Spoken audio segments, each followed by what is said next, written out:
Hey everybody, welcome out to the Dice Tower. My name is Chris Yee, and today I'm taking a look at a new party game by Nauvoo Games. This one's called PinPoint. This is a 3-in-1 party game box. This is 3 different games about making comparisons amongst each other. PinPoint being trying to kind of pinpoint comparisons between multiple different things. Let me show you how all 3 game modes are played, then I'll give you my thoughts on them individually and then also collectively as this box.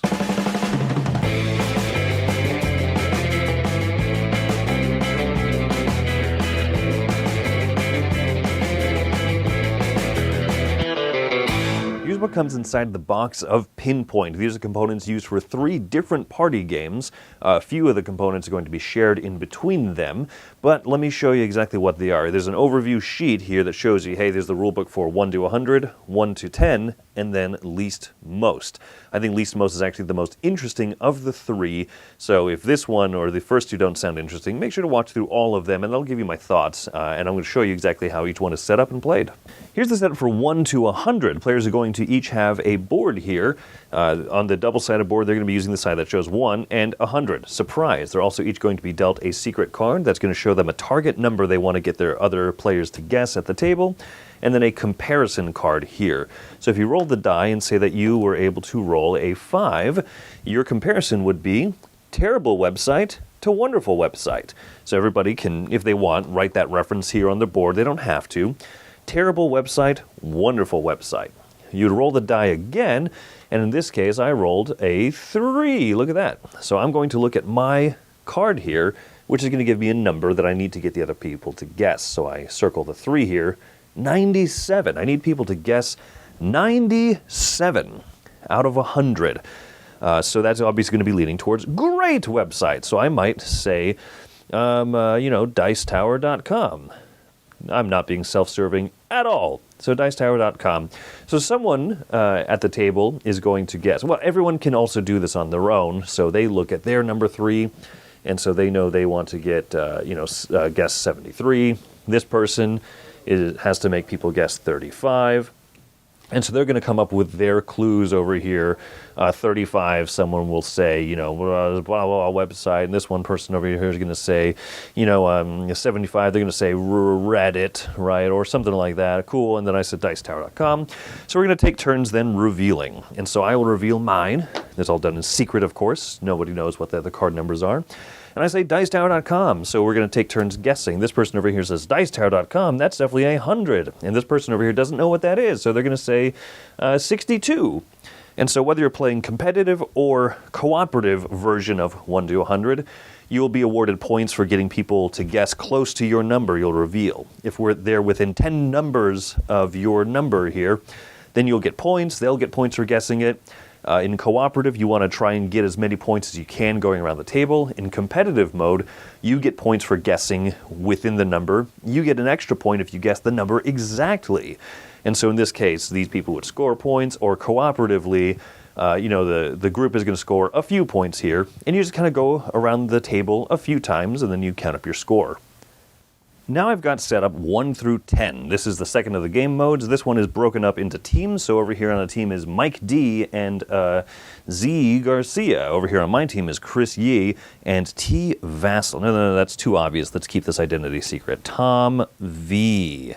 Okay, my fictitious teammate over here, Tom V. I'm going to be comparing myself to him, and then the other team is going to be comparing Mike D with ZG out of a 1 through 10. And they're going to be using the back side of these cards here for comparison. So we'd roll the die, and there's going to be our first comparison. Who's most likely to make the greatest dancer? So between the greatest dancer, so I'm over here, my teammate Tom V is also going to be rating us simultaneously. The other team will be rating each other simultaneously. And what I'm going to do is, okay, who is most likely to be the greatest dancer, Chris Yee or the mysterious Tom V person? If I think I am by far the greatest dancer, no questions asked, I would put a 1. If I think that this Tom V person's the greatest dancer, no questions asked, then I would circle the 10 instead. And if somewhere in between, then you circle whichever number you think is most appropriate. So in this case, I'm going to say that, I'm definitely the better dancer, not all the way. And then over here, this person says, Chris is a pretty fantastic dancer. He's amazing, and I'm terrible at it. So we would do that, and then, over here as well. People are going to rate. And so then the two teams reveal, bada boom, like this. So we'll see how closely we were able to rate our team. So here you'll see that, hey, both of us answered on the same side of the line, right? The same 1 through 5 or 5 through 6. So because of that, we'll each get a point. And then are we within one of each other? Yeah, 2 and 3, that's within one of each other. That's a second point.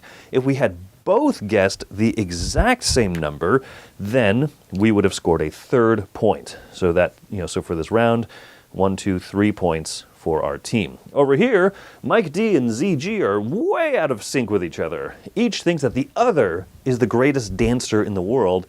They're going to score 0 points because they're not within the same side of it. They're not within one of each other, and they're definitely not on the same number. And you play this a couple of rounds, and you see who has the highest score. Last but not least mostly is least most. This is the one here where you're going to be doing comparisons of character cards or people cards that are out here in the middle of the table. What'll happen is you're going to be doing a least comparison and a most comparison. So you roll the die for the round. I'm going to roll it in frames so that nobody calls shenanigans. All right, so number 6. Who of these people is the... No, that's boring. Here we go. Number 7, no shenanigans. Who's the most likely to win a game of Trivial Pursuit? So each of us is going to rate out of these people, Martha Stewart, Queen Latifah, Ned Flanders, Chuck Norris, Medusa, and Hans Solo, typo, of who is most likely to win a game, least likely and most likely to win a game of Trivial Pursuit. So each of us is going to be in secret. You can just go ahead and even write down the number. I'm going to say most likely is going to be Ned Flanders, sure, and least likely is going to be Medusa. So we've done that. The other people are going to write their numbers. You don't even have to write them, really, but now we're going to reveal what we thought for least likely person. And the way that you do that, you take your PinPoint token and you're going to drop it on there. So I think least likely is going to be Medusa. This person also said Medusa is the least likely to win a game of Trivial Pursuit. This person over here said Hans Solo. So now you're going to compare and see, okay, you're going to get a point for every other person that voted for your answer. So I, as the pink player, will get 1 point because purple also voted over here. And Hans Solo over there is going to get none. So then we take our tokens back. And then we're going to do the same thing for the most. Oh, I scored 1 point, so woohoo. And now we're going to say most likely to win a game of Trivial Pursuit. All of us came over here to Ned Flanders. And so each of us is going to score 2 points, 1 point for each other person that scored that. And then when this round is done, you'll be able to get new card answers by simply shifting these up, and then you'll play another comparison round. So, number 6. Who's most likely to get offended by a joke, or to spend excess money on a boat, or end up like their parents? Marty McFly, least likely to end up like their parents, right? Because that's the whole point of that movie. Or what about James? What about Goofy? What about, Scrooge McDuck? And so basically that's what this game is, comparisons and then arguments. And so that's least and most. So when you have a 3-in-1 game kind of a thing, there's some concerns, there's some positives and there's some negatives to it. On the positive side of things, I think that it does kind of save some components. Those comparison cards are double-sided, so whether you're doing the 1 to 100 or doing the other 2 games, I like that it's just front and back of cards. They have a lot of options per card, right, per side of cards, so I think that you're going to get a lot out of that. You also have those boards, which, even though you don't really use the same section of a board per different game, like you really don't, I do like the fact that at least it's kind of conserving, so to speak, right? We're not printing 3 different of these games and selling them individually. The downside is, there's always that concern, are all 3 games going to really be that good? And I think that, at least in my estimation, I think that one of these games stands out as the most funny and the most enjoyable. And I think that what it is actually, the first one is the least interesting, the second one's pretty good, and the second one is the good one. I really like that one. So let's start with the one that I think is weakest, is that 1 to 100 game. That's the one where I need to get somebody to guess the number 67. And on the continuum, it's least dangerous to most dangerous. 1 is least dangerous, 100 is most dangerous. And I'm going to put, falling boulder, right? And I like the ambiguity of nobody knows what a 1 is. Nobody knows what 100 is. Is 100 the heat death of the universe, where all the stars implode and destroy all life itself? That is the most dangerous thing I can think of. What is a 1? Like a snail? I don't know, right? But a snail might be dangerous for somebody else. So you don't know that. It's intentionally ambiguous, and I say falling avalanche or falling boulder, right? Someone's going to guess, I don't know, that sounds like a 90 to me. That could crush me. But it's not going to destroy an entire village, right? So, I don't know. What do we say? I don't know, 70, right? So if I need to get people to guess 67, they guess 70, that's pretty good. The problem is, using this numerical continuum doesn't feel that satisfying. You know, did you guess within a certain number of mine? This game is going to get some immediate comparisons to another party game out there called Wavelength, which does this same type of thing. It does it differently, right, to be fair, but it does a very similar type of thing. But it uses this actual contraption. It uses a device. And people, you know, there's a clue giver who sees a randomized kind of scoring zone over here, and they want to give a clue. They conceal that scoring zone. They want to give a clue that makes their teammates move this physical marker, this physical indicator to where they think it's going to be. Then you reveal the scoring zone, and you get a few points based on how closely to the center you are. I think that one works a little bit cleaner for this purpose, and I think that using this numbering system means you don't have to have a big contraption. You don't have this huge piece in the middle of the table that sometimes half the people at the table can't physically see. This has its advantages, but I don't find it to be as satisfying. The other problem that I have with this box as a whole is that there's too many variants. There's almost too much nebulous room. So for example, with this 1 to 100, you can play the competitive scoring mode, or you could play the cooperative. You could play it turn-based, or you could play it semi-simultaneously, where everyone's writing clues at the same time. And so the way that the rulebook is laid out, it kind of throws too many variables into it. I just feel like, let me play the game. Tell me what's the best version of this game, right? Maybe give me the competitive variant or the cooperative variant, but they're both kind of mashed in there. Tell me which is the basic way to play, and then at the end maybe give me one variant, and I feel like I would be happy. Hey, if you want to play this as a team, maybe this is the way you could do it, right? Make simultaneous the basic, I don't know, you know what I mean? So I feel like there's a little bit too much wiggle room with a game that I bought, that I expect you to tell me that's how you play the game. So that's my thoughts on 1 to 100. The next one, 1 to 10, which by the way, the naming is a little bit silly on that, but 1 to 10, right? You're comparing the two people. I have an issue here with the rule book, the way that it's laid out. My issue is that it says you can pick who the two comparison people are. Maybe pick the two people that are in your team, right? Me and Tom Vassell are on a team playing this game, and Roy Kennedy and Mike DeLisi are on a team, right? But what if you bring this to a social situation where you don't know everybody? Then it says, well, pick two people to be the comparison people if you don't want to use yourselves. But if you pick two people, then don't pick people who are too similar. Uses Michael Jordan, Scottie Pippen as the example because they're both known for the same thing. And don't use people who are polar opposites like Batman and Joker. Pick two people that everybody, both people in the team kind of know.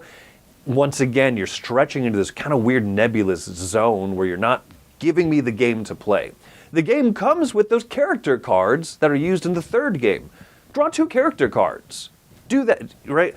The other weird thing, too, that I find with this one is I and Tom are rating on a scale of 1 to 10, 1 being me, 10 being him, who's most likely to survive climbing Mount Everest.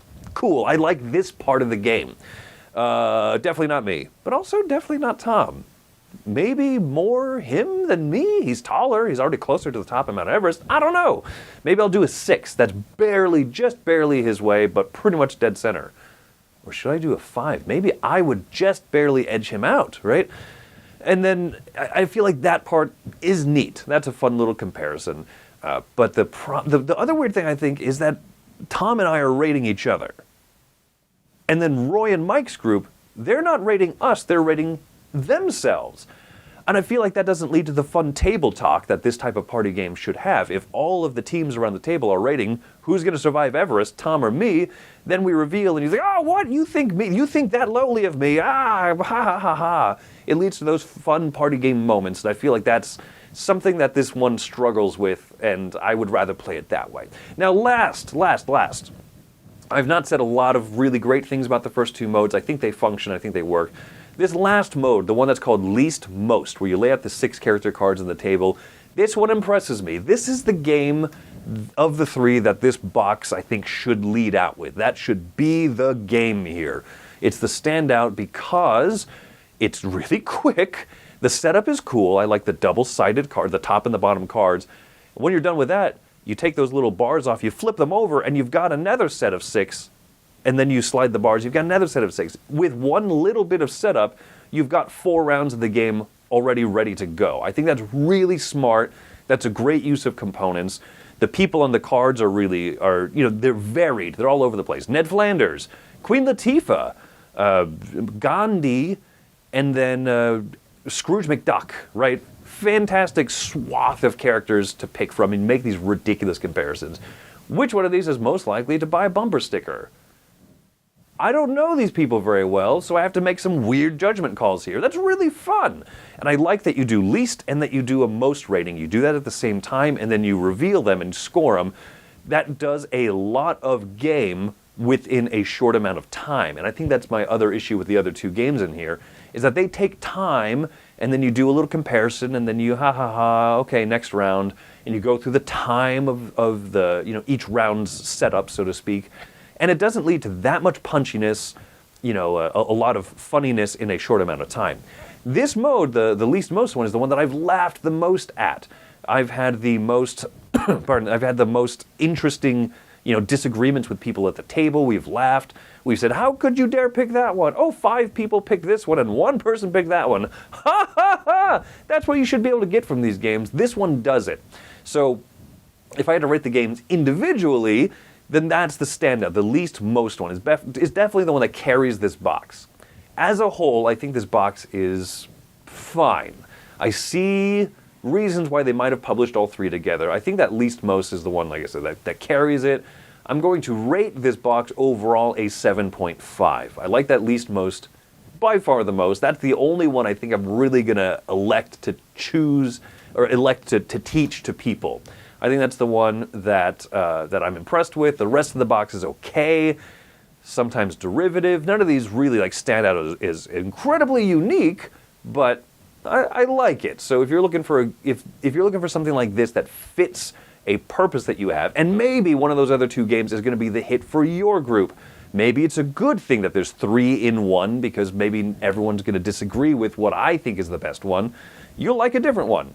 That's cool. 7.5 for me is it's a seal of approval. I recommend it for that reason. You know what you're getting if you've seen this review. So that's my thoughts on PinPoint. Thanks for coming by the Dice Tower. I hope that you have yourselves a great one.